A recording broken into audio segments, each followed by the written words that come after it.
প্ৰধান পথ গাঁৱৰ ৰাস্তাবিলাকৰ নাম দিয়াই নাই।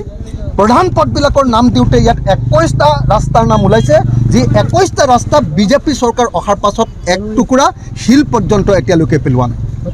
গতিকে এই মুহূৰ্তত আমি মুখ্যমন্ত্ৰী হিমন্ত বিশ্ব শৰ্মাক সাম্প্ৰদায়িক ৰাজনীতি বন্ধ কৰিবলৈ, হিন্দু মুছলমানৰ ৰাজনীতি এৰি উন্নয়নৰ ৰাজনীতিত ধৰিবৰ কাৰণে আহ্বান জনাইছোঁ।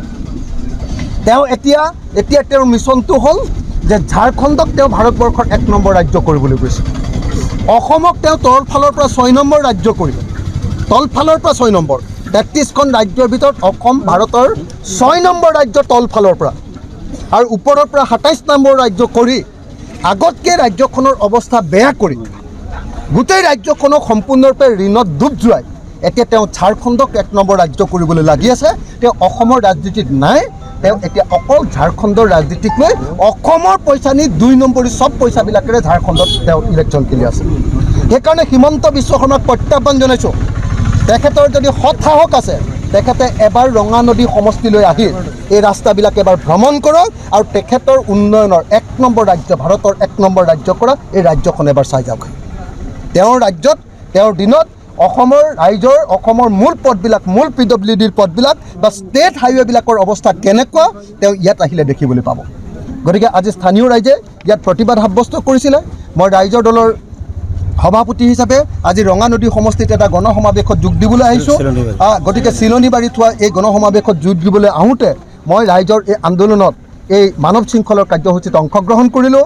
মই নাওবৈচাৰ ৰাইজ আৰু ৰঙানদী ৰাইজৰ এই আন্দোলনৰ প্ৰতি ৰাইজৰ দলৰ পূৰ্ণ সমৰ্থন ব্যক্ত কৰিলোঁ আৰু অসমৰ মুখ্যমন্ত্ৰীক মই আহ্বান জনাইছোঁ যাতে এই 21টা ৰাস্তা অনতিবিলম্বে বনোৱাৰ ব্যৱস্থা কৰে, আৰু যদি নকৰে তেতিয়াহ'লে ইয়াৰ ৰাইজক, মই লখিমপুৰৰ ৰাইজক আহ্বান জনাইছোঁ তেখেতসকল গুৱাহাটীলৈ আহক, ময়ো থাকিম, যে মুখ্যমন্ত্ৰীৰ কাৰ্যালয় নহ'লে বা PWDৰ চিফ ইঞ্জিনিয়াৰৰ কাৰ্যালয় আমি একেলগতে ঘেৰাও কৰিম।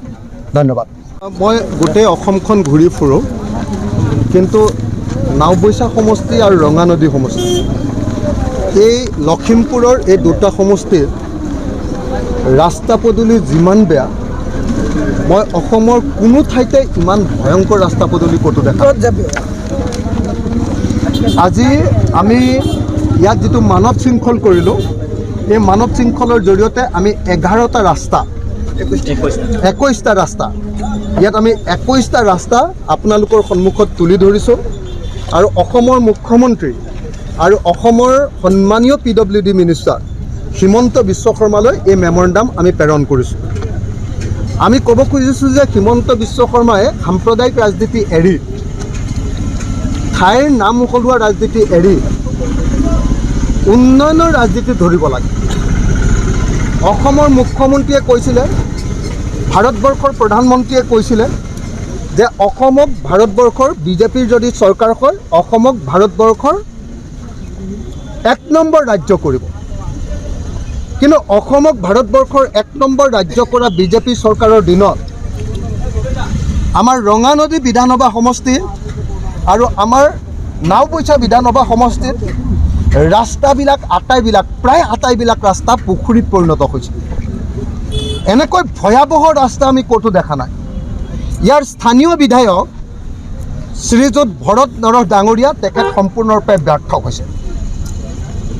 হিমন্ত বিশ্ব শৰ্মাই 2 নম্বৰী মানুহক ইয়াতে ঠিকা দি থৈছে। এজন লখিমপুৰ বিধানসভা সমষ্টিৰ দুষ্ট বিধায়ক মানৱ ডেকা আৰু আনজন এই লখিমপুৰ লোকসভা সমষ্টিৰ MP, কি নাম? প্ৰধান বৰুৱা। মোৰ তেওঁৰ নামটো মনত নাথাকে, কাৰণ তেওঁ এদিনো কোনোদিন ৰাইজৰ কাৰণে মাত মতা মই দেখা নাই। গতিকে তেওঁক সংসদত কোনোদিন নেদেখোঁ কাৰণে তেওঁৰ নামটো মই পাহৰি যাওঁ।